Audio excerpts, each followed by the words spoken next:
Golden Eagle is proud to share her gift of storytelling. The Cree writer and broadcaster is one of several authors at the 2024 NorthWords Writers Festival in Yellowknife that took place over the weekend. Indigenous feminism is right at the forefront of any story I create in terms of my fiction writing and my poetry.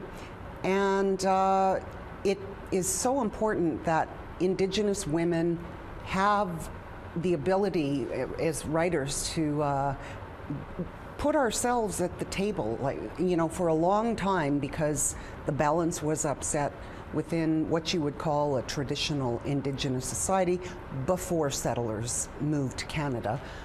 Women were very important, and then European men didn't want to deal with us, and so it upset the balance, and now we're taking that back. We're saying Golden Eagle is sitting in on the panel for Indigenous Feminism and Literature, joined by authors Benita Noel, Tanya Snow, Erica Doring Lafferty, and Helen Knott.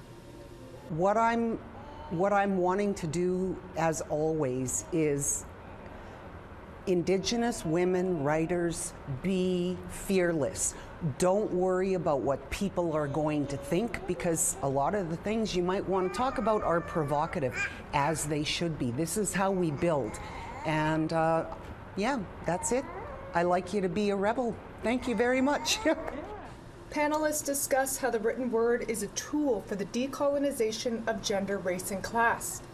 And I feel like we need the word feminism in order to make visible what is not heteronormative patriarchy.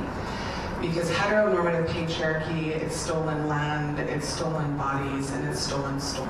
Indigenous feminism is an intersectional theory and practice of feminism that focuses on decolonization, Indigenous sovereignty, and human rights for Indigenous women and their families. And that focuses on empowering Indigenous women in the context of Indigenous culture values and priorities, rather than mainstream non-Indigenous patriarchal ones. Award-winning author Helen Knott is known for her 2 memoirs framing resilience, grief, and identity.